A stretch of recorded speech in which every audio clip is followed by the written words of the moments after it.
નમસ્કાર મિત્રો, ફરી એકવાર આપણી યુટ્યુબ ચેનલ પર નવા વિડીયો સાથે આપનું હાર્દિક સ્વાગત કરું છું। જો તમે આ ચેનલ પર નવા હો તો આપણી ચેનલને સબસ્ક્રાઇબ કરી લેજો, જેથી આપને સરકારી તેમજ પ્રાઇવેટ ભરતી, વિવિધ યોજનાને લગતી અવનવી અપડેટ્સ મળતી રહે। અને જો તમે અમારા વોટ્સઅપ ગ્રુપમાં જોડાયા ના હો તો તેની લિંક નીચે ડિસ્ક્રિપ્શન બોક્સમાં આપેલી છે, ત્યાંથી તમે જોડાઈ શકો છો, જેમાં આપને વિડીયોને લગતી ડેઇલી પીડીએફ તેમજ અન્ય ભરતી વિશેની તમામ માહિતી મળી રહેશે। નમસ્કાર મિત્રો, તો વાત કરશું નવી એક ભરતી જાહેરાત વિશે। તમે જોઈ શકો છો, અવની સીડ્સ વિદ્યા સંકુલ, સરદાર વિદ્યાભવન ટ્રસ્ટ મહેસાણા સંચાલિત municipal arts and urban bank science college મહેસાણામાં નીચે જણાવેલ ખાલી જગ્યાઓની ભરતી કરવામાં માટે નિયત નમૂનામાં અરજીઓ મંગાવવામાં આવે છે। અરજીનો નમૂનો તેમજ અન્ય જરૂરી વિગતો કોલેજની વેબસાઇટ છે www.masc.org પર મૂકેલ છે। વિગતવાર માહિતી મેળવીએ જગ્યા વિશે તો મિત્રો, જુનિયર ક્લાર્ક માટેની એક જગ્યા છે, એનઓસી ક્રમાંક અહીંયા આપેલું છે।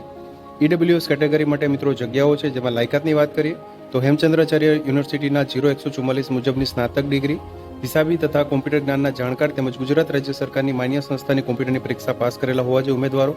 વયમર્યાદાની વાત કરીએ તો 20 થી 35 અથવા તો ગુજરાત ગૌણ સેવા પસંદગી મંડળના નિયમાનુસાર વયમર્યાદામાં છૂટછાટ મળવાપાત્ર થશે। તેમજ મિત્રો, લેબોરેટરી આસિસ્ટન્ટ માટેની એક જગ્યા છે, જે બિન અનામત કેટેગરી માટે છે મિત્રો, જેનો એનઓસી નંબર અહીંયા આપેલો છે। લાયકાતની વાત કરીએ તો હેમચંદ્રાચાર્ય યુનિવર્સિટીના 0144 મુજબની રસાયણ, ભૌતિક, બોટની, વિજ્ઞાન પૈકી ગમે તે એક વિષયમાં બીએસસી સ્નાતક ડિગ્રી, ગુજરાત રાજ્ય સરકારની માન્ય સંસ્થાની કોમ્પ્યુટરની પરીક્ષા પાસ કરેલા હોવો જોઈએ। વયમર્યાદાની વાત કરીએ તો 20 થી 35 અથવા તો ગુજરાત ગૌણ સેવા પસંદગી મંડળના નિયમાનુસાર લાયકાત ધરાવતા હોવો જોઈએ। સદર જગ્યા સરકારશ્રીના ગુજરાત ગૌણ સેવા પસંદગી મંડળના તથા હેમચંદ્રાચાર્ય ઉત્તર ગુજરાત યુનિવર્સિટીના વખતના જે તે સંવર્ગના ભરતીના નિયમો અને લાયકાતના ધોરણો મુજબ ભરતી કરવામાં આવશે। નિમણૂક પામેલ ઉમેદવારોને 5 વર્ષ માટે ફિક્સ પગાર ચૂકવવામાં આવશે। ત્યારબાદ કામગીરીની સમીક્ષા કર્યા બાદ નિયમાનુસાર પગાર ધોરણ લાગુ પડશે। ઉમેદવારોએ જાહેરાત પ્રસિદ્ધ થયાના 15 દિવસમાં જરૂરી પ્રમાણપત્રો તેમજ ઈડબ્લ્યુએસની જગ્યા માટેના તાજેતરના વર્ષના આવકના સક્ષમ અધિકારીનું તથા ઈડબ્લ્યુએસ પ્રમાણપત્ર અરજી સાથે જોડવાનું રહેશે। પ્રમાણપત્રની નકલ સહિત પોતાના સરનામાવાળું 9x4નું કવર જોડી આચાર્ય શ્રી મ્યુનિસિપલ આર્ટ્સ અને urban bank science college, Nagalpur highway, Mehsana 384002ના સરનામે રજિસ્ટર પોસ્ટ એડીથી અરજી મોકલવાની રહેશે। મિત્રો, તમે જોઈ શકો છો, જુનિયર ક્લાર્ક માટેની ઈડબ્લ્યુએસ કેટેગરી માટે તેમજ લેબોરેટરી આસિસ્ટન્ટની બિન અનામત કેટેગરી માટેની એક જગ્યાઓ માટેની આ ભરતી જાહેરાત છે, આર્ટ્સ તેમજ સાયન્સ કોલેજ માટેની। તો મિત્રો, વાત કરશું નવી એક ભરતી જાહેરાત વિશે। તમે જોઈ શકો છો, શ્રી કપરાડા વિભાગ એજ્યુકેશનલ એન્ડ ચેરિટેબલ ટ્રસ્ટ મોટા પુંઢા સંચાલિત શ્રી એકલવ્ય વિદ્યાલય કપરાડા નોન ગ્રાન્ટેડ ખાનગી શાળામાં નીચે જણાવેલ લાયકાત ધરાવતા શિક્ષકો જોઈએ છે। ઓપન ઇન્ટરવ્યૂ માટેની આ જાહેરાત છે, જેમાં શિક્ષણ સહાયક માટેની અંગ્રેજી, સંસ્કૃત ભાષા માટેની એક જગ્યા છે મિત્રો। MA BEdની લાયકાત ધરાવતા હોય તેના માટે સામાન્ય પ્રવાહ માટે, શિક્ષણ સહાયક સમાજશાસ્ત્ર માટેની એક જગ્યા છે, સામાન્ય પ્રવાહ માટે MA BEdની લાયકાત ધરાવતા હોય તેવા ઉમેદવારો। ભૂગોળ માટે મિત્રો શિક્ષણ સહાયકની જગ્યા છે, એક જગ્યા, MA BEdની લાયકાત। ગણિત વિજ્ઞાન માટે માધ્યમિક વિભાગ માટે શિક્ષણ સહાયકની એક જગ્યા છે, BSc BEdની લાયકાત ધરાવતા હોય તેવા ઉમેદવારો। તેમજ માધ્યમિક વિભાગ માટે અંગ્રેજી, ગુજરાતી ભાષા માટેની BA BEdની લાયકાત ધરાવતા હોય તેવા શિક્ષણ સહાયક માટેની જગ્યા છે। શિક્ષણ સહાયક માટે સંસ્કૃત, ગુજરાતી ભાષા માટે માધ્યમિક વિભાગ માટેની એક જગ્યા છે, જે શિક્ષણ સહાયક માટે। તેમજ મિત્રો, કોમ્પ્યુટર ઓપરેટર જે 2 જગ્યા છે, તેના માટે 12 પાસ તેમજ CCC કોપા વિષય માટે પટાવાળા માટેની એક જગ્યા છે, 10 પાસ હોય તેવા ઉમેદવારો જે લાયકાત ધરાવે છે તેવા ઉમેદવારો સ્વખર્ચે તારીખ 8 જુલાઈ 2024ને વાર સોમવારના રોજ 11 વાગે તમામ અસલ પ્રમાણપત્રો, ગુણપત્રો તેમજ પ્રમાણિત નકલો સાથે નીચે જણાવેલ સ્થળે હાજર રહેવાનું રહેશે। ટાટ 1 તેમજ ટાટ 2ને પહેલી પસંદગી અહીંયા મળવાપાત્ર થશે, તેમજ કોમ્પ્યુટર ઓપરેટર ઓનલાઈન જાણકારી હોવી જોઈએ। પટાવાળા માટે ડ્રાઇવિંગની જાણકારી ખાસ જરૂરિયાત છે મિત્રો। ઇન્ટરવ્યૂ માટેનું સ્થળ નોંધી લેશો, શ્રી એકલવ્ય વિદ્યાલય કપરાડા, મૂ પોસ્ટ કપરાડા, તાલુકો કપરાડા, જિલ્લો વલસાડ ખાતે આવેલી આ સંસ્થા છે। વધુ માહિતી માટે અહીંયા સંપર્ક નંબર આપેલા છે સંસ્થાના, તેના પર તમે વધુ માહિતી માટે સંપર્ક કરી શકો છો મિત્રો।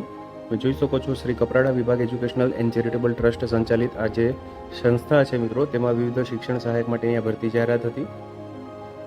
તો મિત્રો, વાત કરશું નવી એક શિક્ષકોની ભરતી જાહેરાત વિશે। તમે જોઈ શકો છો, ઇંગ્લિશ મીડિયમ અંતર્ગત BSc MSc BEdની લાયકાત ધરાવતા હોય તેવા ઉમેદવારો માટે મેથ્સ માટે અહીંયા શિક્ષકની ભરતી જાહેરાત છે મિત્રો। ઉપરોક્ત શૈક્ષણિક લાયકાત તેમજ અનુભવની પ્રમાણિત નકલ જાહેરાત પ્રસિદ્ધ થયાના દિવસ 5માં નીચેના સરનામે રૂબરૂ અથવા તો સાદી પોસ્ટ દ્વારા મોકલવાની રહેશે।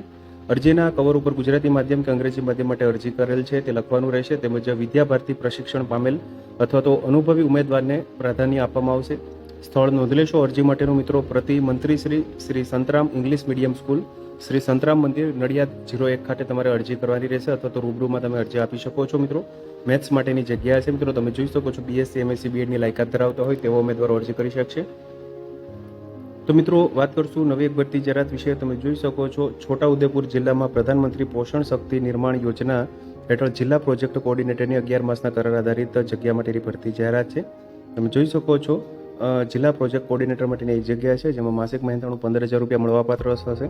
સ્નાતકના ઓછામાં ઓછા 50% સાથે તેમજ CCC પાસ 2 વર્ષનો અનુભવ હોય તેવા ઉમેદવારો અહીંયા અરજી કરી શકે છે. અરજી ફોર્મ નિમણૂક માટેની લાયકાતના શરતો પુરવઠા અધિકારી શ્રીની કચેરી પ્રધાનમંત્રી પોષણ યોજના શાખા પ્રથમ માળ B બ્લોક જિલ્લા સેવા સદન છોટાઉદેપુરની કચેરીમાંથી તારીખ 12 જુલાઈ 2024 સુધીમાં કચેરીના સમયગાળા દરમિયાન તમને મળી રહેશે મિત્રો. નિયત નમૂનામાં તમારે અરજી છે તે 15 જુલાઈ 2024ના રોજ સાંજે 6:10 કલાક સુધીમાં રજિસ્ટર પોસ્ટ એડી અથવા તો સ્પીડ પોસ્ટ દ્વારા મોકલવાની રહેશે. રૂબરૂમાં અરજી સ્વીકારાશે નહીં મિત્રો. તેમજ નિયત સમય બાદ મોકલેલી અરજી પણ ધ્યાને લેવાશે નહીં. અરજી કરતાં પહેલાં મિત્રો ખાસ જે વયમર્યાદા છે, અનુભવ, નિમણૂકનો પ્રકાર વગેરે માહિતી વાંચી અને ત્યારબાદ જ તમારે અરજી કરવાની રહેશે મિત્રો. ઇન્ટરવ્યૂ માટેની પસંદગી યાદી જિલ્લા પુરવઠા અધિકારી શ્રીની કચેરી છે મિત્રો, તેના નોટિસ બોર્ડ પર મૂકવામાં આવશે. તેમજ તમે જોઈ શકો છો જિલ્લા પુરવઠા અધિકારી શ્રી PMP દ્વારા લેખિત ઈમેલ દ્વારા જાણ કરવામાં આવશે. જો મેરિટમાં અગ્રતા મેળવેલ ઉમેદવારો ઇન્ટરવ્યૂ પ્રમાણપત્રની ચકાસણી માટે તમે જોઈ શકો છો જિલ્લા પ્રોજેક્ટ કોઓર્ડિનેટર માટેની આ ભરતી માટેની જગ્યા છે મિત્રો, જાહેરાત છે. તો મિત્રો વાત કરશું નવી એક ભરતી જાહેરાત વિશે. મુલાકાતી વ્યાખ્યાતાની જરૂર છે મિત્રો. લેક્ચરર માટે વિઝિટિંગ ફેકલ્ટીની અહીંયા જરૂરિયાત છે. તમે જોઈ શકો છો રાજકોટ દિવ્ય ભાસ્કર આવૃત્તિમાં 3 જુલાઈ 2024ના રોજ આ ભરતી જાહેરાત આવેલી છે. સરકારી પોલિટેકનિક જૂનાગઢ ખાતે ડિપ્લોમા કોમ્પ્યુટર વિદ્યા શાખા માટે મુલાકાતી એટલે કે વિઝિટિંગ લેક્ચરર્સની જરૂરિયાત છે.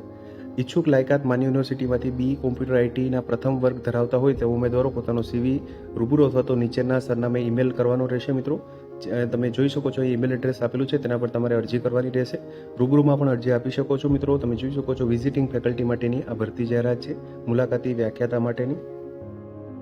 તો મિત્રો વાત કરશું નવી એક ભરતી જાહેરાત વિશે. તમે જોઈ શકો છો શેઠ HJ મહાગુજરાત હોસ્પિટલ જે નડિયાદ ખાતે આવેલી છે, જેમાં વિવિધ જગ્યાઓ માટેની ભરતી જાહેરાત છે મિત્રો. વિવિધ ડોક્ટર્સ માટેની જગ્યા છે તેમજ નર્સિંગ સુપરિન્ટેન્ડન્ટ માટેની જગ્યા છે, જેમાં BSc MSc એક્સપિરિયન્સ ઉમેદવારો હોય તેમજ biomedical engineer, nursing night supervisor માટે, લેબોરેટરી ટેકનિશિયન માટે BSc MLT ધરાવતા હોય તેમજ ઓપરેશન થિયેટર આસિસ્ટન્ટ માટેની જગ્યાઓ છે. સેલેરી અને પક્ષ નેગોશિયેબલ રહેશે. તેમજ અહીંયા આપેલું છે મિત્રો, ત્યાં તમારે એડ્રેસ પર તમારે અરજી કરવાની રહેશે. તમે જોઈ શકો છો the chairman Mahagujarat medical society, college road, Nadiad ખાતે તમારે અરજી કરવાની રહેશે. વધુ માહિતી માટે અહીંયા સંપર્ક નંબર આપેલા છે, તેના પર ભરતી બાબતે તમે સંપર્ક કરી શકો છો મિત્રો. તમે જોઈ શકો છો હોસ્પિટલ અંતર્ગત વિવિધ જગ્યાઓ માટેની આ ભરતી જાહેરાત છે મિત્રો.